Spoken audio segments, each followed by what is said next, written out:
50% आबादी बगैर जाति धर्म के जब माननीय नीतीश कुमार जी ने उनको ताकत दिया, तो आज देखिए प्रजनन दर भी हमारा लगातार नियंत्रित होते जा रहा है। कि जनता दल यूनाइटेड अगर विचारधारा के तौर पर भारतीय जनता पार्टी जैसी ही सोचती तो भारतीय जनता पार्टी ही होती, लेकिन हम चूंकि अलग अलग राजनीतिक दल हैं, वैचारिक तौर पर अलग हैं। जनसंख्या नियंत्रण के मामले में सबसे प्रभावकारी नीति है कि महिलाओं को शिक्षित करे, महिलाओं में शिक्षा प्रसार की योजनाएं चलाए। वो बिहार में जो एनडीए की सरकार है वो भ्रष्टाचार मुक्त, अपराध मुक्त, सतत विकास के जो प्रक्रिया है उसके आह्वान को लेकर के हम कॉमन ग्राउंड पे सरकार चला रहे हैं। नमस्कार, मेरा नाम आलोक है। आप लाइव स्ट्रीम देख रहे हैं। बिहार में भले ही जेडीयू और बीजेपी दोनों मिलकर ही सरकार में शामिल हैं, लेकिन जनसंख्या नियंत्रण कानून को लेकर के जो विचारधाराएं हैं वो दोनों की अलग अलग दिख रही हैं।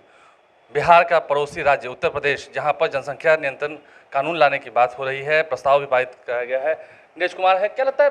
कल नीतीश कुमार ने भी कहा कि शिक्षा जरूरी है, महिलाओं को पढ़ाना जरूरी है। आप थोड़ा अलग नहीं लग रहे हैं इस विचार को? माननीय मुख्यमंत्री नीतीश कुमार जी महिलाओं के राष्ट्रीय विमर्श के मामले में देश फॉलो करता है। माननीय नीतीश कुमार जी का, हमने जब बेटी को साइकिल दिया तो देश के दूसरे राज्यों ने, महिलाओं को हमने पंचायती राज में आरक्षण दिया तो दूसरे राज्यों ने उसको लागू किया। जनसंख्या नियंत्रण के मामले में सबसे प्रभावकारी नीति है कि महिलाओं को शिक्षित करे, महिलाओं में शिक्षा प्रसार की योजनाएं चलाए। उस बिहार में, जिस बिहार में 2004-05 में यूजीसी की रिपोर्ट है कि सबसे निचले पायदान पर बेटी की शिक्षा थी, आज शिक्षा का बदलता स्वरूप है और उसके नतीजे भी आ रहे हैं। लेकिन कानून से, इस नीति से दिक्कत क्या है? दिक्कत दहेज प्रथा का तो कानून पहले से बना हुआ है, बाल विवाह का कानून निषेध का बना हुआ है, तो सर्वदलीय सहमति कैसे बनी थी? इस सवाल पर सहमति बनी थी ना कि बाल विवाह, दहेज प्रथा और नशाबंदी के खिलाफ हम ह्यूमन चेन बनाएंगे। सामाजिक जड़ता पर हमला करना होगा। 50% आबादी बगैर जाति धर्म के जब माननीय नीतीश कुमार जी ने उनको ताकत दिया, तो आज देखिए प्रजनन दर भी हमारा लगातार नियंत्रित होते जा रहा है। इसलिए मूल विषय यह है कि समस्या के मूल में शिक्षा है, शैक्षणिक संवर्धन होगा, उसके नतीजे बेहतर होंगे।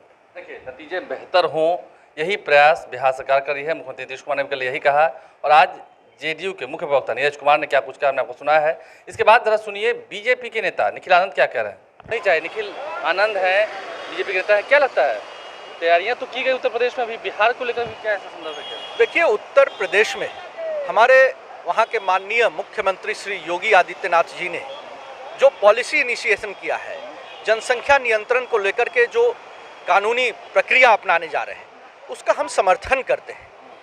और हमारा मानना है, वैचारिक तौर पर भारतीय जनता पार्टी मानती है कि जनसंख्या नियंत्रण कानून, यूनिफॉर्म सिविल कोड जैसे सवाल देश के अहम मुद्दे हैं।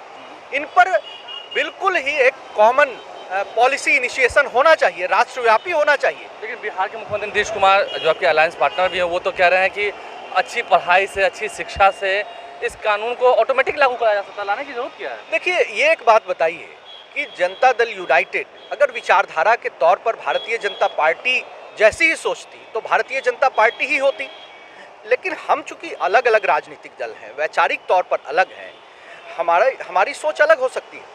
बिहार में जो एनडीए की सरकार है वो भ्रष्टाचार मुक्त, अपराध मुक्त, सतत विकास के जो प्रक्रिया है उसके आह्वान को लेकर के हम कॉमन ग्राउंड पे सरकार चला रहे हैं। हमारे ये अहम मुद्दे हैं जो बीजेपी के कोर आइडियोलॉजिकल वैल्यू सिस्टम का पार्ट है। नीतीश कुमार जी ने उस पर अपनी चिंतन प्रक्रिया को एक्सप्रेस किया है। उन्होंने भी इस पर चिंता जताई है, जनसंख्या नियंत्रण के सवाल पर, लेकिन कहा है कि टीचिंग के थ्रू उसको लंबे दौर में ठीक होगा। चलिए, हम मानते हैं कि ये जनसंख्या नियंत्रण का सवाल एक अहम सवाल है जिस पर एक कानून बनाने की ज़रूरत है, ये हमारा मानना है। देखिए, बीजेपी और जेडीयू का मानना क्या है वो आपको इस वीडियो के तहत सुनवा भी रहे हैं, दिखा भी रहे हैं। देखते हैं आने वाले समय में इस नीति की बात जब बिहार में होती है तो क्या असर पड़ता है। बहरहाल हमारे चैनल को सब्सक्राइब कर लें, साथ साथ फेसबुक पेज भी लाइक करें। धन्यवाद।